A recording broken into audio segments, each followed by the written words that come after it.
맛있는 치킨을 먹어본 지가 얼마나 오래인지. 그래! 네네! 네네! 라는 한마디를 듣기 위해 맛있는 도전은 계속됩니다. 치킨을 맛있게, 치킨을 건강하게.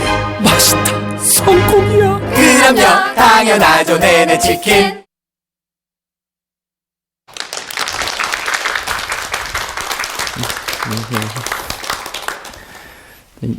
이제 두 번째 시간에는 사당 오락 과연 사실일까를 주제로 말씀드리겠습니다. 이미 앞에서 많이 말씀을 드렸는데요. 이제 수면 부족이 있으면은 이제 어떤 것들이 생기는지 하나씩 짚어가면서 말씀드리겠습니다. 마이크로 수면이라고 하는데요. 이거는 그냥 조는 겁니다. 그래서 가끔씩 가다가 갑자기 졸음이 와서 조는 겁니다. 너무 잠을 안 자게 되면은 저희도 그럴 때가 있죠. 그래서 요새는 예전에는 이제 잠과 깨어 있는 상태가 완전히 시소처럼 해서 잠을 자거나 깨어 있거나 이 두 가지 하나 상태로 이제 표현을 많이 하기도 했습니다. 근데 최근에 이제 영국의 어떤 한 연구자랑 얘기 들은 이제 동물도 그런 경우가 있는데요. 돌고래 같은 경우가 반쪽씩 잠을 잔다고 하는데 이제 들어보신 경험들도 있을 겁니다. 그래서 실제로 반쪽은 자면서 한쪽은 깨어서 이제 뱅글뱅글 돌거나 밑에 그냥 있거나 이제 그것들이 아까 이제 첫 번째 시간에서도 너무 이제 외부의 그런 자극이나 이런 것들이 반응을 못하게 됐을 때 동물한테는 굉장히 위험한 상황이 될 수가 있기 때문에 그런 현상들이 일어나게 되는 거고요. 사람한테도 마찬가지로 그럴 수가 있는데 그거를 이제 국소 수면이라고 합니다. 그래서 그런 것처럼 뇌에도 너무 수면을 안 자게 되면은 일부의 신경 세포들은 휴식을 좀 그래도 취해야 되기 때문에 번갈아서 조금 휴식을 취하게 되는데 그게 바로 이제 인지 기능과 상관이 있다고 생각을 하시면 될 것 같습니다. 그래서 당연히 기능들을 좀 못하게 되기 때문에 일을 하게 됐을 때 에러가 증가를 하게 되죠. 자꾸 뭘 해도 잘못하게 됩니다. 뭐 수학 문제를 풀러서 그래도 잠깐 잠에 빠지거나 해서 잘못 푸게 될 수도 있겠죠. 뭐 인지 기능 속도도 떨어집니다. 이거는 에러가 증가하는 것과 별개로 내가 얼마나 빨리 생각하고 얼마나 그것들을 말을 할 때 따라가고 이런 것들이 좀 저하가 된다고 생각을 하면 되고요. 반응 속도는 우리가 뭐 공을 갑자기 던졌을 때 혹은 뭐 갑자기 얘기를 했을 때 바로 받아치거나 어떤 것들을 일을 해야 되는데 뭐 시험 문제 풀 때 바로 보고 빨리빨리 답을 하거나 해야 되는데 그러한 속도 같은 것들이 저하가 되었다는 거고요. 지금까지 이제 말씀을 드린 것들은 다 연구를 통해서 확인이 된 바들입니다. 그래서 저희가 수면을 사람이 일부러 안 자요. 어떤 사람은 뭐 하루 종일 안 재우기도 하고요. 어떤 사람은 이제 두 가지 수면 박탈에는 두 가지 모델이 있습니다. 그래서 하나는 급성으로 뭐 하루 종일 잠을 안 자는 경우들도 있지만 또 하나는 조금 뭐 5일이나 이 정도로씩 원래 자던 수면에 반밖에 안 재워서 계속 이렇게 하는 방법들이 있습니다. 두 가지 모델이 있는데 결국 두 가지 다 이러한 문제들을 일으킨다라고 알고 계시면 됩니다. 단기 기억력 저하 및 작업 기억 저하. 그래서 단기 기억력은 방금 첫 번째 시간에 말씀드렸던 거나 혹은 그 전에 말씀드렸던 거 바로 기억을 하는지 물어보게 되는데요. 그런 기억들을 잘 못하게 되는 것들, 작업 기억이라는 것도 이제 비슷한 얘기인데 말을 하고 있으면 어떤 한 흐름을 계속 따라가야 돼서 이제 우리 해마 쪽에 이게 그런 부분들을 저장을 하고 그때 바로 꺼내서 그거랑 비교하고 보게 되는데요. 그러한 기억들이 저하가 되는 거죠. 그래서 시험 문제 위에 지문을 읽었으면은 그 밑에 지문을 읽고 위에 뭔지 생각하면서 맞춰보고 해줘야 되는데 그런 부분들이 많이 저하가 될 수 있다는 것을 이야기를 합니다. 이제 당연히 그런 것들이 다 저하가 되니까 학습 능력이 저하가 되고 확산적 사고 저하라고 써놨는데요. 이거는 뭔가 조금 좀 더 깊이 뭐 단순한 거를 비교하는 게 아니고 좀 더 깊게 생각해야 되고 뭐 수학 문제 같으면 응용을 하거나 이런 부분들을 조금 그런 것들에 대한 창의력 같은 것들도 다 저하된다고 생각을 하게 됩니다. 반응 억제 능력 저하. 요거는 이제 우리 뇌가 전두엽, 축두엽, 뭐 후두엽, 두정엽 여러 가지 엽으로 나누게 되는데요. 특히 전두엽 부분은 어떠한 일을 하게 되면은 그런 거를 억제를 하는 역할을 하게 되거든요. 예를 들면 내가 갑자기 화가 나게 됐을 때, 갑자기 뭔가를 해야 될 때, 혹은 뭐 어떤 경우에는 1 계속 하다가 갑자기 2가 나오곤 하는데도 다른 것들을 해야 되는데 반복적인 작업을 하다 보면 사람이 그거를 갑자기 멈추고 다른 것들을 하지 못하게 되는 경우들도 있거든요. 그래서 그런 반복적으로 하던 작업을 갑자기 안 하는 것도 우리 뇌에서 중요한 기능인데 그러한 반응을 억제하는 능력이 저하가 됐다는 뜻을 이야기를 하고요. 반응 반복도 그와 비슷한 개념으로 생각을 하시면 됩니다. 그래서 이제 계속 반복적으로 그냥 타성해져서도 반복적으로 한다고 생각을 하시게 되면 되죠. 그래서 뭐 그냥 뭐 이거 어땠어 그러면 네만 하지 이제 전혀 본인이 생각을 하지 않는 그런 거라고 생각을 하시면 되죠. 이제 보상을 위한 노력 증가, 이게 말이 조금 이상하기는 한데요.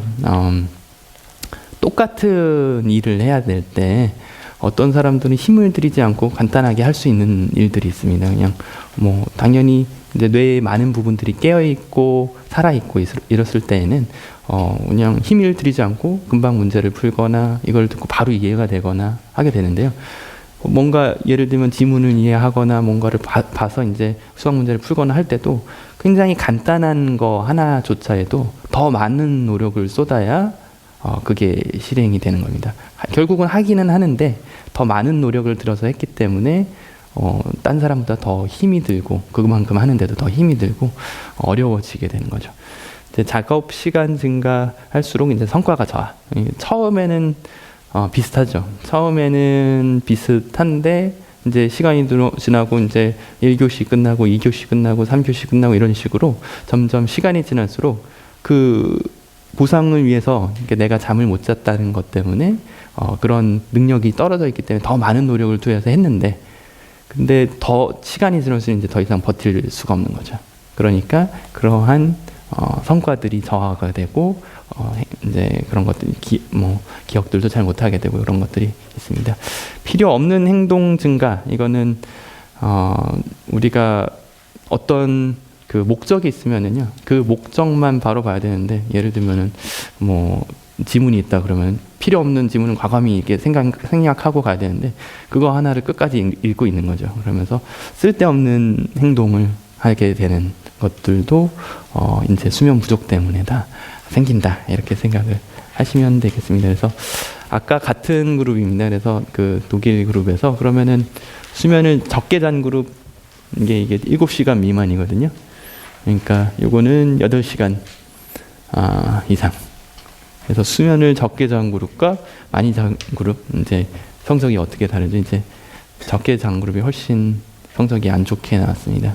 그래서 물론 우리나라에서 한 연구는 아닙니다. 그래서 독일에서 한 연구기는 한데 그래도 수면이 여러 가지 이제 성과를 일으키거나 공부를 하거나 이제 학습을 하는 데에도 영향을 많이 미친다는 것들은 보시면 알 수가 있을 것 같습니다.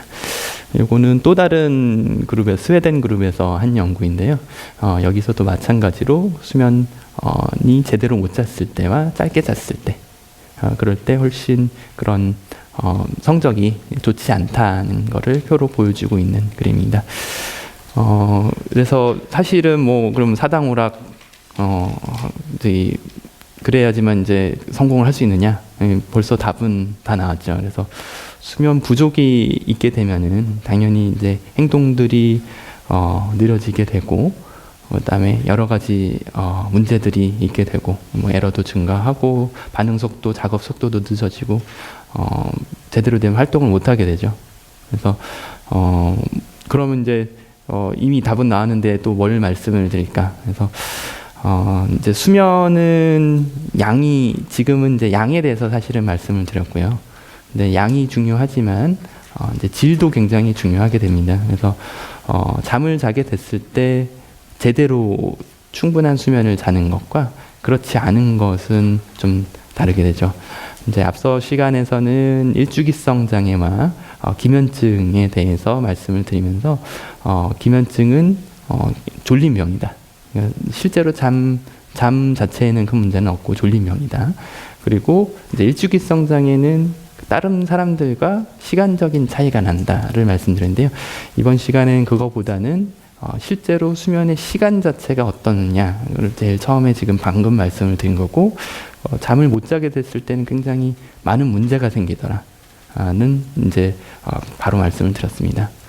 그러면은 잠을 잘 잤는데도 불구하고 이렇게 낮에 졸리거나 방금 말씀했듯이 이런 행동이 떨어지거나 문제가 있거나 이런 경우는 없습니까? 그래서 그런 경우들도 있습니다. 그래서 지금부터 말씀드릴 것은 그런 경우에 대해서 말씀을 드리도록 할 겁니다. 그래서 잠을 제대로 자는데도 불구하고 본인은 잤다고 생각하는데도 불구하고 실제로 잠을 못 잔 사람과 똑같게 되는 거죠. 그게 수면 자체의 질이 떨어져 있다는 뜻이고요.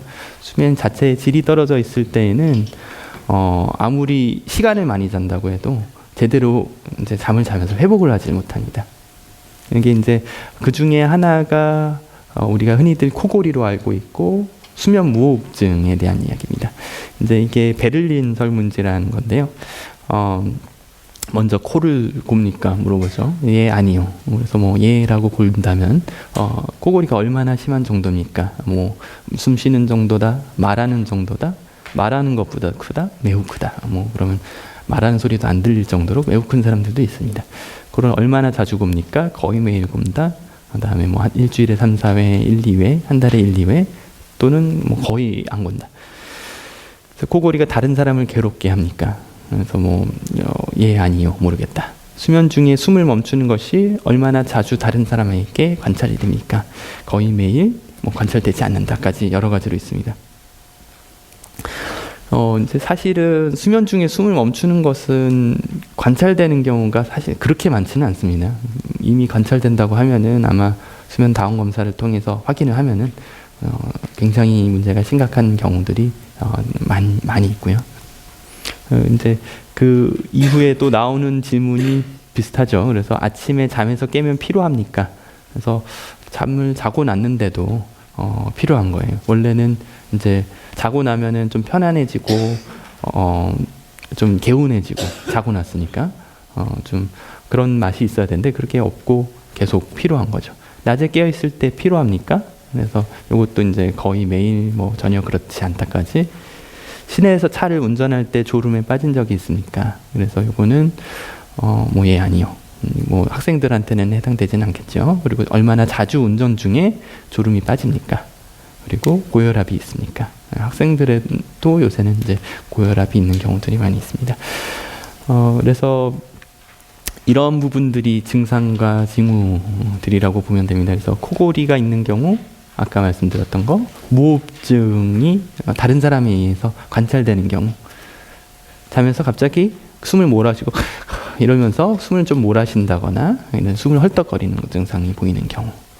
그리고 또 주간졸림증이 나왔죠. 그래서 주간졸림증은 결국엔 당연하게 잠을 안 잔 사람들은 낮에 졸릴 수밖에 없어요. 그리고 일주기성의 리듬에 장애가 있는 사람들은 자야 할 시간에 깨어있을 때는 졸릴 수밖에 없고요.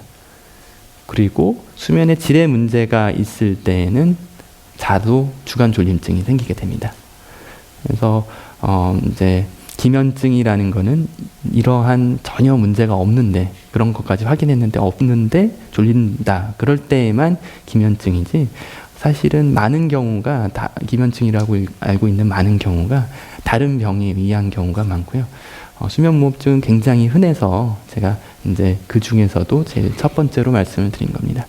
그 밤에 자꾸 소변을 가는 것도 사실은 일반적인 사람들은 밤에 소변 가려고 자꾸 깨거나 이러지는 않는데요. 자꾸 깨서 밤에 소변 보러 가려고 하고 이러는 것들도 그것도 이제 어느 정도 문제라고 많이 보고 있고요.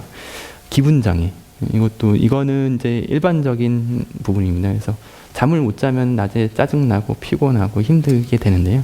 그것과 비슷한 개념이라고 생각하시면 됩니다. 그래서 잠을 기간 자체가 짧을 때도 그렇지만 질이 안 좋을 때도 잠을 못 잔 것과 똑같은 효과를 나타내게 됩니다. 학습 능력의 저하, 이것도 잠을 못 잤을 때 나타날 수 있다고 앞에서 말씀을 드렸고, 이제 발기부전, 그리고 체중 증가에 대해서도 말씀을 드렸는데, 이제 요거는 원인도 될 수 있고, 이제 수면 무호흡증 자체도 잠을 제대로 못 자게 만들면서 결과가 될 수도 있고 하게 됩니다. 그리고 오전에 아침에 일어나는데 제대로 못 자고 피곤한 것들이 풀리고 이래야 되는데 그렇지 않으니까 아침에 일어나면 보통은 아침은 좀 좋아지고 밤에 될수록 피곤할수록 힘들수록 머리가 아픈 경우가 많은데요.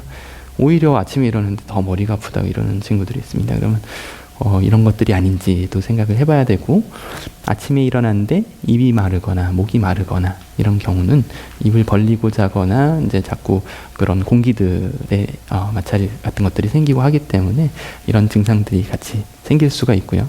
비만 마찬가지입니다. 체중 증가와 마찬가지로 원인 혹은 결과가 둘 다가 될 수가 있고, 고혈압에 대해서도 이제 요거는 고혈압을 일으킨다고도 알려져 있습니다. 수면 무호흡증은 이제 밤에 숨을 잘 쉬면서 잘 유지가 돼야 되는데, 그게 결국에는 고혈압이나 당뇨, 그리고 고지혈증이나 혹은 다른 이제 성인병 질환들과도 많이 연관이 되어 있는 걸로 알려져 있고요.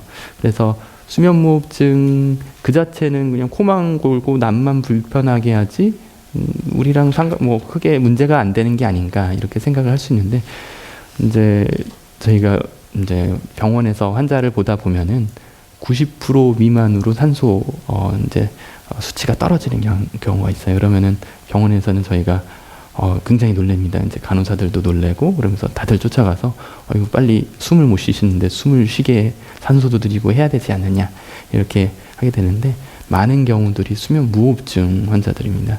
근데 그만큼 산소 수치가 많이 떨어지게 되고요. 산소 수치가 많이 떨어지면은 결국엔 머리에 영향을 가게 되죠. 그래서 머리뿐만 아니고 온 전신에 영향을 가게 돼서 그런 특히나 혈관 질환 같은 것들을 많이 일으키고, 혈관이 이제 고지혈증 이런 것들이 생기면서 좀 좁아지거나 막히거나 터지거나 이런 일들이 생기게 돼서요.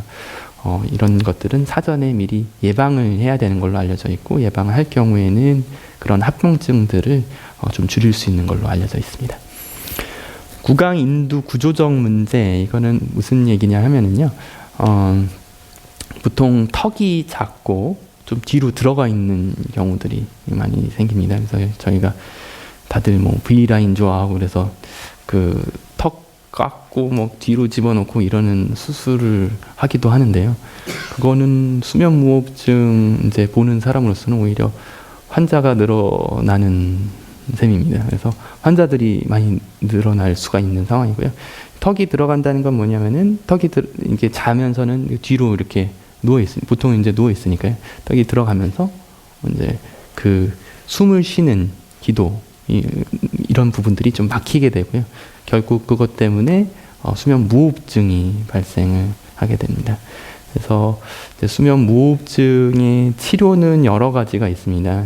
지금까지는 가장 널리 알려져 있고 많이 쓰이는 게 수술이 아니고 이제 양압기 사용이죠. 그래서 요새는 언론에도 많이 나오고 하니까 들어보신 분도 많이 있겠지만, 양압기는 결국에는 바람을 넣어서 기도를 깨어있을 때는 멀쩡하거든요. 깨어있을 때는 지금처럼 다들 숨 잘 쉬고 숨 막히시는 분들은 없는데, 잠을 자게 될 때는 근육이 좀 늘어지고, 그런 늘어진 근육들이 또 뒤로 눕게 되면은 목은 더 이제 뒤로 가게 되고, 그러면서 문제가 생기게 돼서요.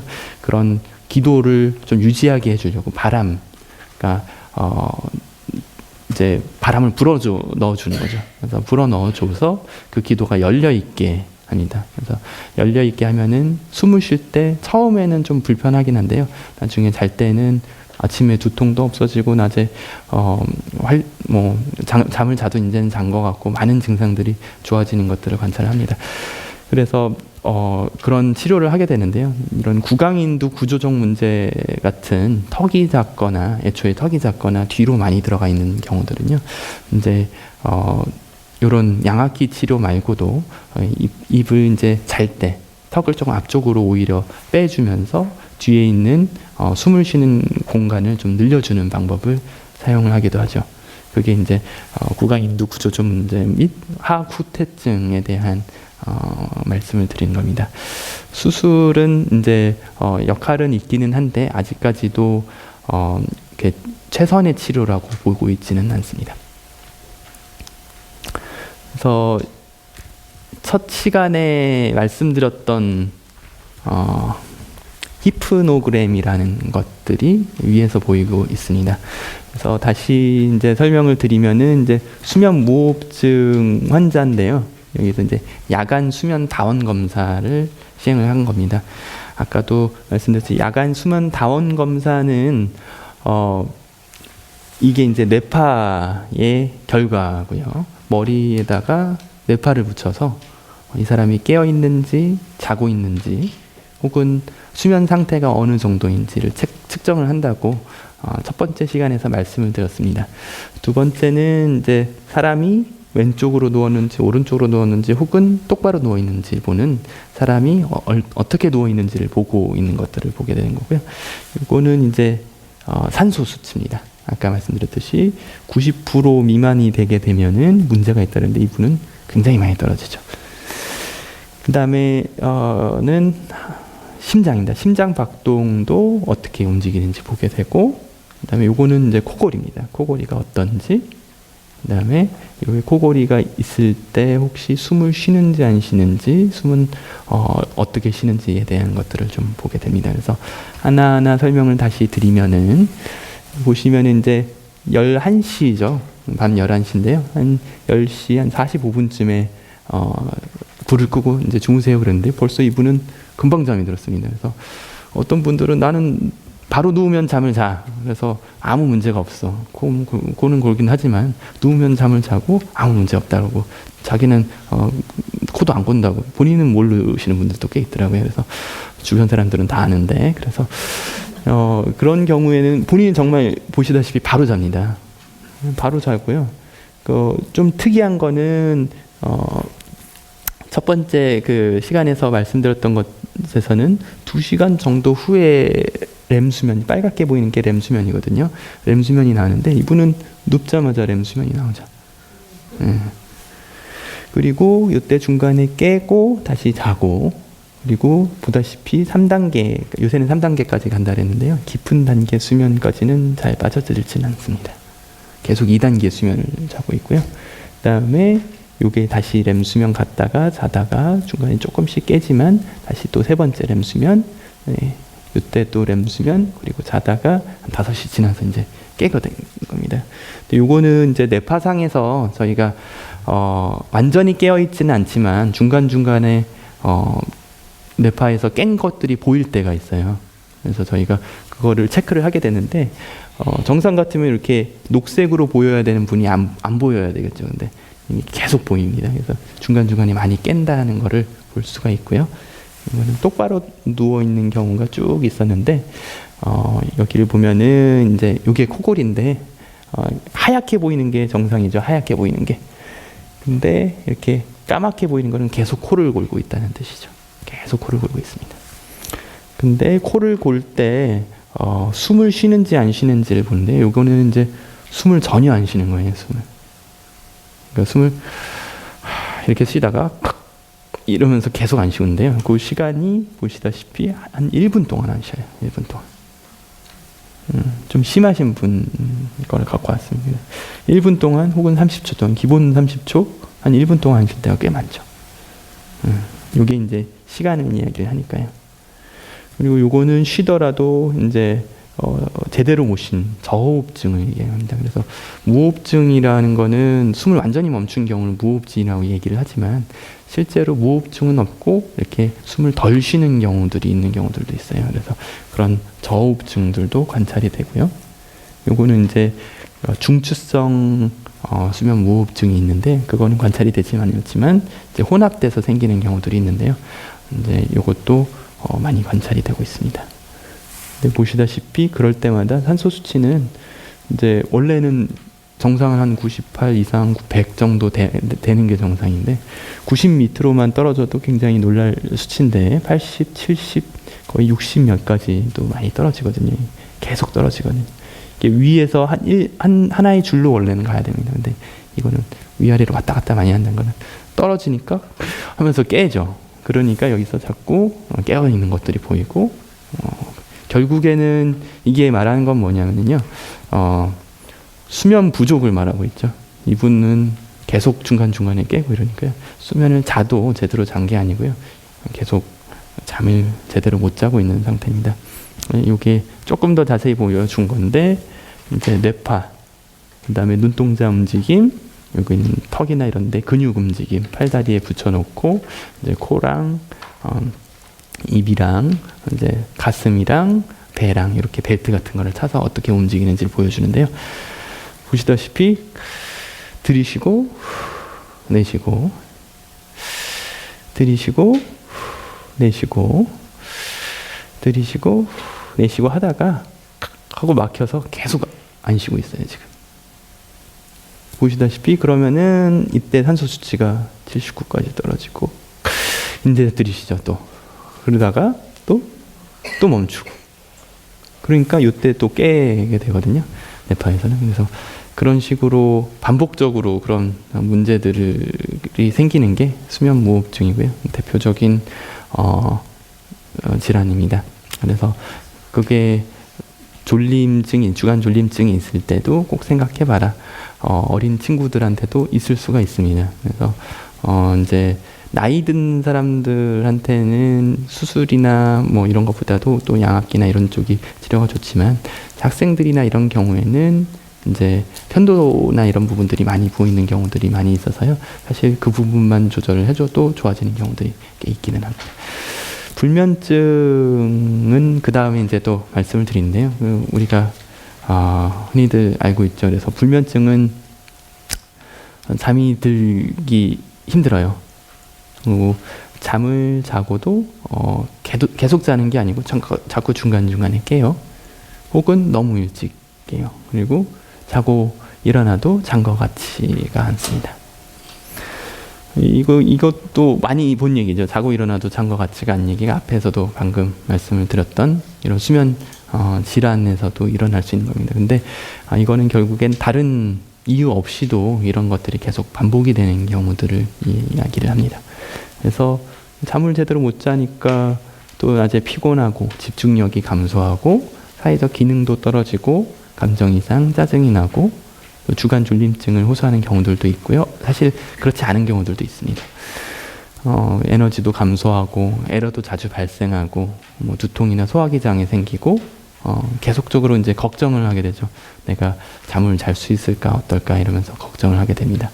그게 이제 불면증이라고 보면 되는데요. 그래서 불면증은 이제 3P 모델로 많이들 설명을 합니다. 그래서 3P 모델이 뭐냐? 그래서 원래의 기질이 있다. 그러니까 어떤 사람들 뭐 그런 기질이 없는 사람들일 수 있어요. 어디 갖다 놔도 잘 생활하고 잘 적응하고 이런 사람들이 있는데요. 원래도 좀 걱정도 많고 이런 기질이 있는 사람들이 있습니다. 근데 이제 요게 어떠한 유발 인자를 말하는데요. 이제 예를 들면은 다음날 중요한 시험이다. 그러면 전날에 갑자기 불안해서 잠을 못 자게 되거나 혹은 무슨 일이 있게 되죠. 누가 좀 돌아가셨다거나 갑자기 뭐 남자친구랑 여자친구랑 헤어졌다거나 뭐 여러 가지 일들이 있을 수가 있겠죠. 그래서 그런 것들이 되면 너무 걱정이 되고 마음이 불안해지고 힘들고 이러니까 잠을 못 자게 되는 경우들이 있죠. 그게 이제 유발인자 때문에 잠깐 잠을 못 잡니다. 근데 뭐 기질만 있는 사람들은 사실 그냥 특별히 문제 없으니까 잠 잘 자는데요. 이런 기질이 있는 사람들이 그런 문제가 생겼을 때 잠을 못 자게 되고요. 잠을 못 자게 되고 있는데 시간이 지나면 보통은 좋아지게 됩니다. 시간이 지나면. 근데 시간이 지났는데도 이렇게 계속 지속이 되는 경우들이 있거든요. 이게 이제 불면증이 지속이 되는 경우들인데요. 여러 가지 이유들이 있습니다. 그래서 불면증이 생길 만한 여러 가지 이유들이 있는데, 뭐 불면증이 생기는 게 요게 이제 실제 뇌에서도 그런 문제와 관련돼 있다. 이게 결국엔 사람마다 어떤 기질이 있어서 그런 불면증에 특히나 취약하게 하는 부분들이 있을 수 있다라는 거를 뇌 영상 연구를 통해서도 보여주고 있는데요. 그래서 어떤 경우에 그러면 계속 불면증이 유지가 되고 계속 지속이 되느냐?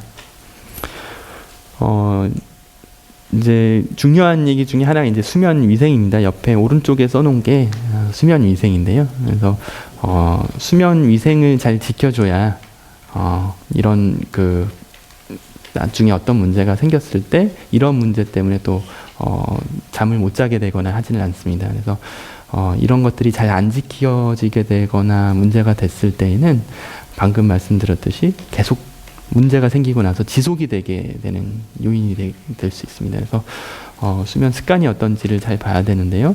그 중에 하나가 필요한 만큼만 자기. 너무 필요 이상으로 누워 있으려고 하지 말라. 근데 학생들한테는 이제 반대되는 얘기죠. 오히려 더 못 자서 문제가 되니까요. 사실 학생들한테는 크게 맞지는 않습니다. 규칙적인 습관은 이제 학생들도 마찬가지입니다. 그래서 결국에는 일주기성 리듬을 맞춰줘야 된다라는 것과 일맥상통하는 얘기입니다. 어느 정도 사람마다 규칙적인 습관이 있어야 잠도 그때 자고 깨고 운동도 어느 때 하고 말고 식습관도 너무 불규칙하면은 그것도 아까 말씀드린 밑에 있는 그런 다른 시계들이 위에다 또 잘못된 신호를 보내게 되죠. 잠을 자야 할 때 못 자게 하고 이러니까요. 그 빛과 소음 제거, 적절한 온도, 요거는 이제 침대에서 그런 부분들을 잘 해줘야 된다. 결국 밤에 너무 빛이 강하면 안 된다. 이런 것들도 앞에서 설명을 드렸고, 당연히 기찻길 옆에서 잠을 자면은 잠을 못 자게 되겠죠. 그래서 너무 시끄럽거나 주변 상황이 안 좋을 때는 그것도 잠에 굉장히 안 좋은 역할을 하게 된다. 적절한 온도도 굉장히 중요하고 습도도 중요하게 됩니다. 밤에 많은 물을 피하기는 이제 너무 많이 물을 마시면은 소변을 자주 보거나 그런 문제들 때문에도 있게 되고요. 카페인, 술, 흡연 이제 이런 것들도 당연히 피해야 됩니다. 이제 그 중에 이제 여러 가지 중에 하나가 고민거리를 이제 누워서 하지 않기, 그리고 시계를 치우기인데요. 결국에는 내가 못 잘까봐 이제 걱정을 하기 시작하죠. 내가 잠을 못 자면 어떠지? 내일 어떻게 되지? 걱정되네 이러면서 이제 한두 번 그런 거는 뭐 어쩔 수야 없겠지만 계속 반복적으로 그걸 하게 되면요. 침대가 내가 이제 원래는 자야 되는 곳으로 생각을 해야 되는데 점점 그 역전이 됩니다. 그래서 잠을 자야 하는데라고 걱정을 하는 곳으로 내 인식으로는 바뀌게 되죠.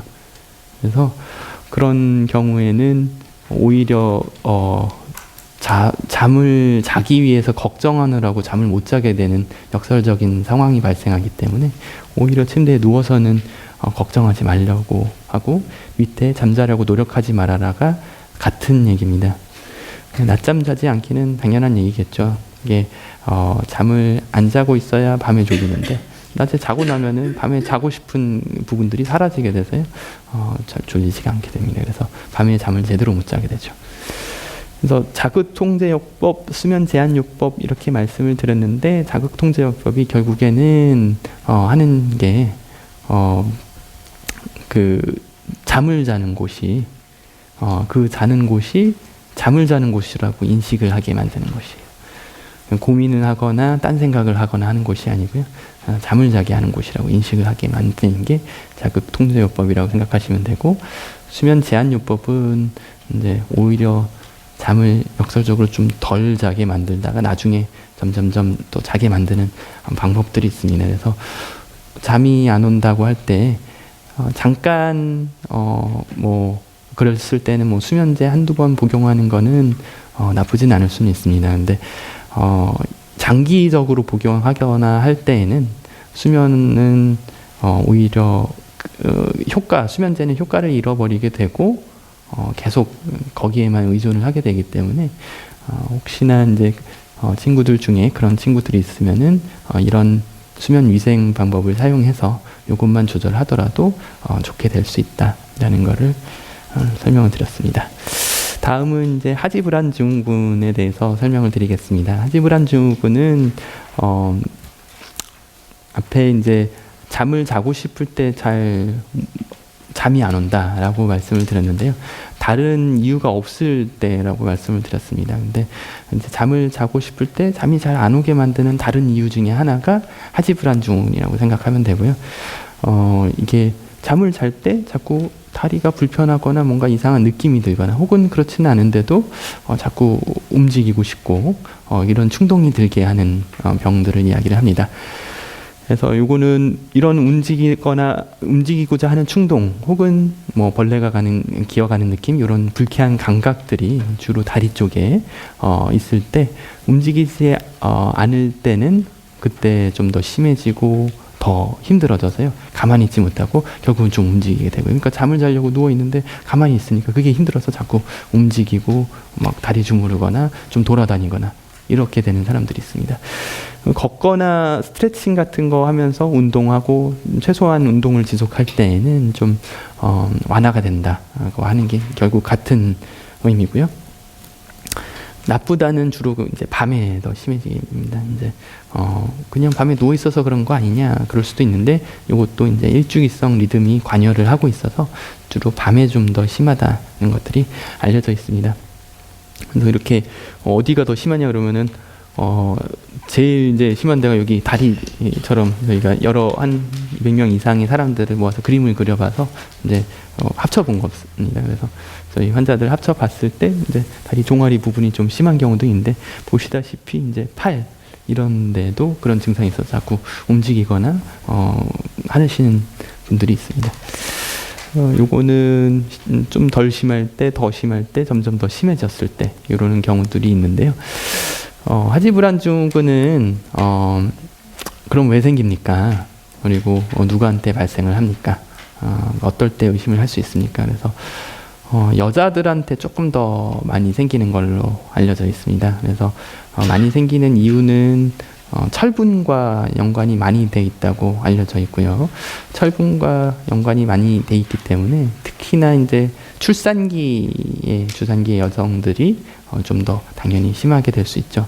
근데 그렇지 않더라도 이제 학생들 같은 경우에는 이제 뭐 생리량이 너무 많다거나 빈혈이 있다거나 그런 것 때문에 철분에 이제 문제가 있어서 빈혈이 있다거나 이럴 때에는 이런 증상들이 생길 수가 있습니다. 그래서 예를 들면 불면증이 있거나 잠을 제대로 못 자거나 할 때 항상 그냥 뭐 수면 위생을 첫 번째로는 지켜보는 게 원칙이긴 한데 그래도 이상하게 뭔가 다른 문제 때문이라도 제대로 못 자고 많이 힘들어하고 그것들이 조절이 안 된다고 할 때에는 괜히 이제 애의 문제다라고만 생각하지 말고 필요할 때에는 병원에 와서 한번 진료를 받아보고 원인을 알아보는 것도 한 가지 좋은 방법이 될 수 있겠습니다.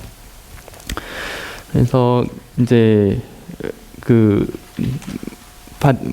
보여드리는 거는 이제 그러면 이렇게 잠을 못 자거나 한 것들이 간편하게 이제 약을 먹어서 다 해결할 수 있지 않습니까? 낮에 졸리고 힘든 것도 약을 먹어도 좋아지고 뭐 이런 것들로 할 수 있는 방법들은 없습니까? 그래서 이제 기면증에 쓰는 약이 있어요. 그래서 기면증에 쓰는 약이 이제 조금 더 깨워주게 되고 이제 인지 기능도 좀 좋게 해주고 하는 방법들이 있고요. 실제로 이런 약들을 사용하는 경우들도 좀 있다고 합니다. 그래서 이게 물론 이제 환자들한테는 당연히 사용하는데 정상인들도 내가 이거를 먹으면 좀 더 공부를 잘하지 않을까? 이거를 먹으면은 좀 더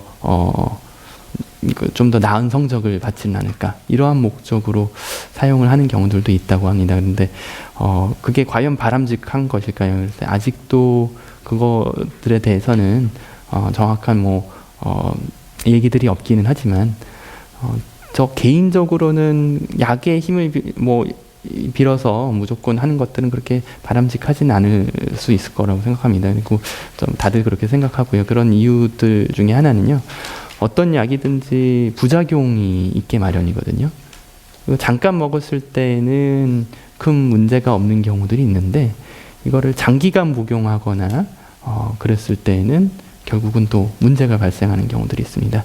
그래서 기면증에 복용하는 어떤 약들은요,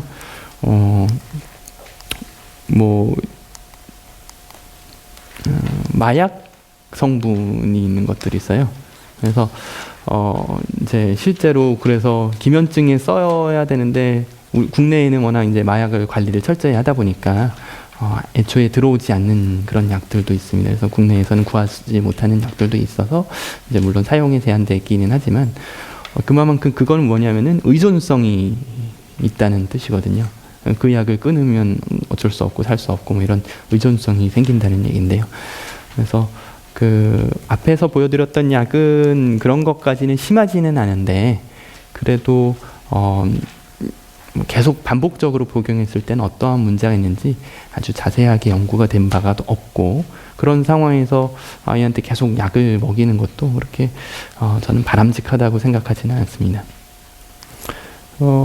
카페인은 어떤가요? 그래서 카페인은 이제 뭐 중간에 조금 깨고 뭐 잠이 좀 졸릴 때 좀 먹고 하는 방법으로 많이들 사용하고요. 최근에는 뭐 한두 잔씩 먹는 거는 건강에 많이 좋다고 해서 많이 알려져 있습니다. 그래서 뭐 한두 잔씩 먹는 거는 크게 문제는 없을 것 같은데, 근데 수면에 이제 정말 장애가 있거나 질환이 있거나 이제 그런 경우에는 아까 수면 위생에서 카페인 섭취하지 말라, 음주하지 말라, 담배 피지 말라 이렇게 되는데 술과 담배는 뭐 학부모님들이 다 이해를 하시지만 카페인은 그래도 한두 잔씩 먹는 거는 나쁘지 않지 않느냐. 그래서 글쎄요, 그거는 그렇게 한두 잔씩 먹는 거는 크게 문제는 없다고 생각은 하는데 만약에 불면증이 있거나 다른 수면 질환이 있을 때에는 필요할 때에는 제한을 해야 될 필요도 있고요.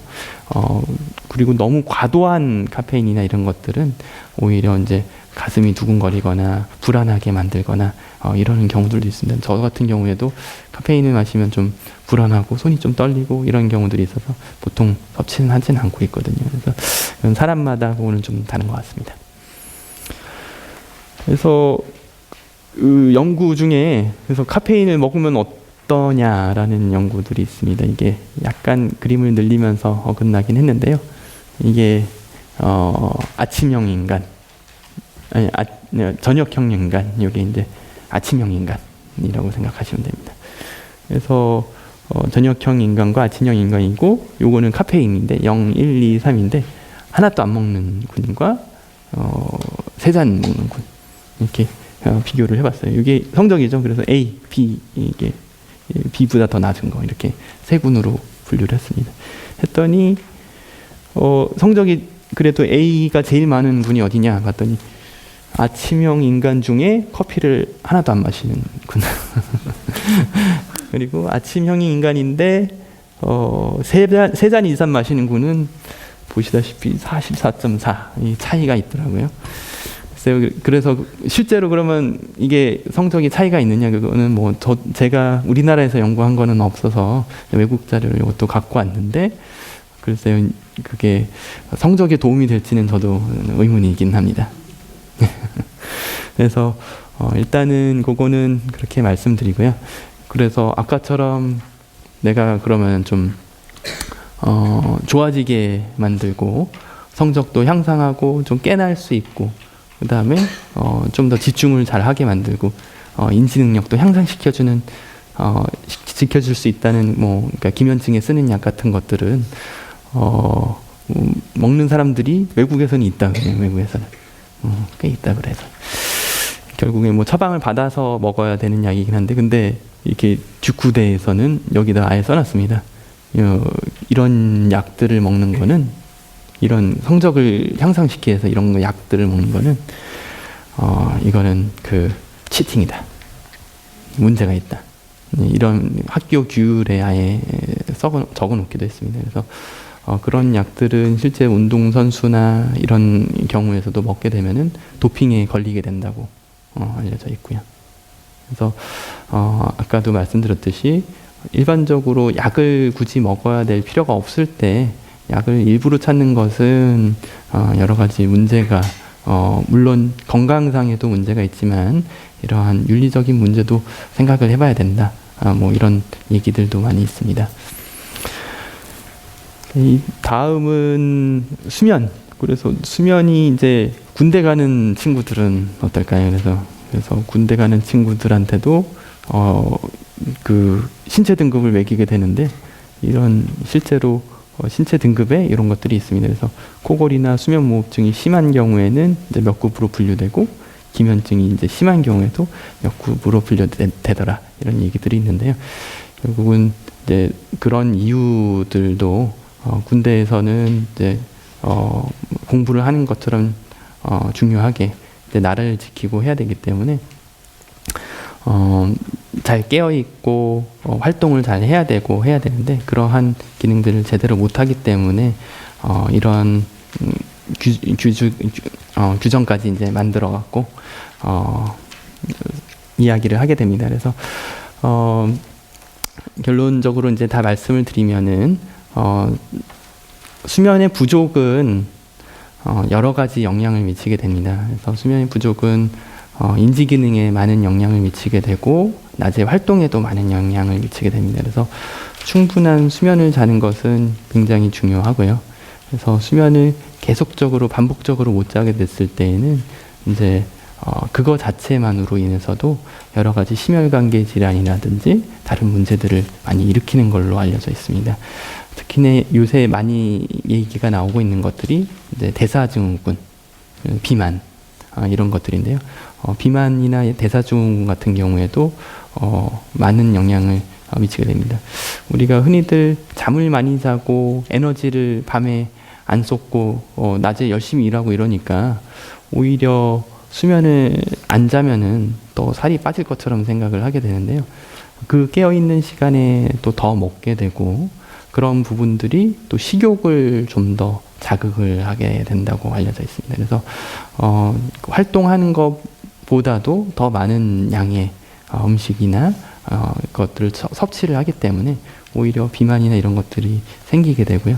그런 문제들이 결국에는 나아가서 이제 길게 보면은 건강에 계속 안 좋은 영향을 미치게 되는 거죠. 그래서 수면 부족은 그런 부분들에서는 조심을 해야 된다. 최근에는 이제 그 빛 자체도 너무 강한 빛 같은 경우에도 이제 비만이라든지 다른 여러 가지 질환과 연관이 되어 있다는 것도 알려져 있기 때문에 그런 것들 환경이나 이런 부분들을 잘 조절을 해야 된다.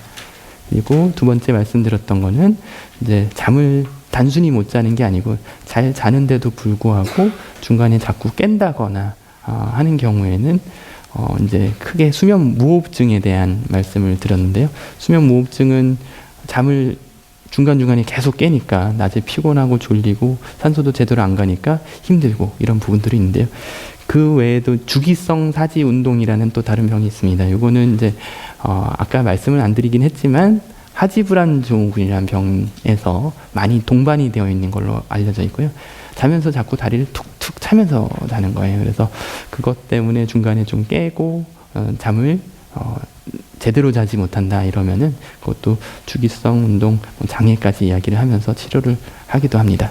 그래서 왜 중간에 깨는지에 대한 거는 그때 이제 사실은 수면 다운 검사를 통하지 않으면 알 수가 없는 부분들이 많이 있습니다. 그래서 필요한 경우에는 그런 수면 다운 검사를 받아서 그 원인을 알아내는 것들이 중요하게 되겠고요. 그리고 이제 불면증에 대해서는 일반적으로 생활 습관만 어느 정도 일정하게 하면은 좋아지는 경우들이 많이 있습니다. 그래서 그런 수면 생활 습관을 잘 하게 되면은 큰 문제가 없는 경우 많이들 있어서요. 이게 이제 수면 건강 10계명 이렇게 써놓기는 했는데 앞에서 말씀드려서 수면 위생과 같은 개념이라고 생각하시면 됩니다. 그래서 자리에 드는 시간과 아침에 일어나는 시간을 규칙적으로 하라. 이게 이제 우리 일주기성 수면 리듬을 유지를 할 수 있는 방법이죠. 그래서 그 일주기성 수면도 내가 어느 정도 유지하느냐에 따라 그게 강한 영향을 발휘하기도 하고 혹은 좀 약해지기도 하고 합니다. 그래서 자꾸 계속 같은 시간에 보고 같은 시간에 뭐 어떤 것들을 하게 되면은 그게 좀 더 강해져서 이제 어떤 외부 환경에서도 잘 적응할 수 있는 내부의 시계를 갖고 있게 되겠죠. 잠자리에서 소음을 없애고 온도와 조명을 안락하게 하라. 이것도 이제 당연히 잠을 자는데 불편하게 하는 것들이 있으면은 제대로 잠을 못 자게 하고요. 그게 굳이 수면무호흡증이 아니더라도 다른 원인 때문에 자꾸 중간중간에 깨더라도 이런 소음 그리고 온도 조명 때문에 자꾸 깨게 된다면 그것도 수면 부족을 유발하게 됩니다. 이게 아까 말씀드렸듯이 완전히 잠을 안 자게 하는 것은 아니지만은 반복적으로 계속 덜 자거나 제대로 된 수면을 못 취하게 되는 경우에는 문제를 일으키게 되고요. 낮잠은 피하고 이제 15분 이내로 제한하라. 이거는 막 말씀드렸고, 낮에 40분 동안 땀이 날 정도의 운동은 수면이 도움이 된다. 근데 밑에 그러나 늦은 밤에 운동은 오히려 수면에 방해가 됩니다. 당연히 밤에 너무 많은 운동을 하게 되면은 밤에 오히려 이제 정신이 깨고 맑아지게 되면서 잠은 안 오게 될 수가 있습니다. 카페인이 함유된 음식 그리고 알코올과 니코틴, 흡연은 피하라. 그래서 술은 물론 학생들은 당연히 마시지 않겠지만 이제 혹시 학부모님들이라도 이제 말씀을 드리면은 일시적으로는 졸음을 증가시켜요. 그래서 잠이 오게는 만드는데 그게 결국에는 수면을 유지하는 효과보다는 중간에 자꾸 깨게 만드는 효과가 있어서요. 전체적으로 보면 수면에는 안 좋은 역할을 하게 됩니다. 그래서 밤에 잠이 안 오니까 약간 술을 마시고 자라. 이거는 이제 그렇게 하시는 분들도 있긴 하지만 실제로 수면에는 안 좋은 영향을 미친다. 그리고 잠자기 전에 과도한 식사를 피하고 적당한 수분 섭취를 하라. 그래서 잠자기 직전에 과도한 식사는 그렇게 좋지는 않습니다. 결국에는 말씀드렸듯이 배 속에 있는 시계도 머릿속에 영향을 미치기 때문에 그 부분들은 같은 원래 우리가 일상적으로 하는 식사 시간에 식사를 하시는 게 제일 맞게 되겠고요. 과도한 스트레스와 긴장을 피하고 이완하는 것을 배우면은 수면에 도움이 된다. 이것도 이제 불면증에 해당이 되는 얘기들이죠. 그래서 뭐 심할 때 조금 편하고 이완하고 이런 부분들은 뭐 명상을 한다든지 하는 방법들은 도움이 많이 될 수 있겠습니다. 잠자리는 수면과 부부 생활을 위해서만 사용하라 이렇게 얘기를 했는데 결국에는 잠자리에서 고민도 하지 말고 그냥 졸릴 때 들어가서 잠을 자는 게 원칙이다 이렇게 얘기를 하는 거고, 그 밑에 이야기가 바로 잠자리에 들어서 20분 이내에 잠이 오지 않는다면은 일어나서 이완하고 있다가 피곤한 느낌 들 때 다시 잠자리에 들어라. 잠자리 들지 않고 잠자리에 오래 누워 있는 것은 오히려 과도한 긴장을 유발하고 잠이 더욱 들기 힘들게 만든다. 이런 부분들은 이제 수면 위생 때문에 말씀을 드린 부분입니다. 그래서 종합적으로 말씀드리면은 학생들은 충분한 수면을 자는 것이 오히려 성적에는 도움이 될 거다. 커피는 애매모호하다. 그런데 뭐 크게 문제는 되지 않지만 많이 먹는 것은 연구에서도 크게 도움이 안 되는 것처럼 이제 나오고 있다. 그리고 그 인지 기능이 향상하기 위한 약이라든지 그런 것들을 복용하는 것보다는 오히려 습관이나 이런 것들을 교정을 시켜서 건강하게 계속 학업 생활을 하는 것들이 학생들한테는 더 도움이 될 것이다. 이런 결론으로 말씀드릴 수 있겠습니다. 예, 감사합니다.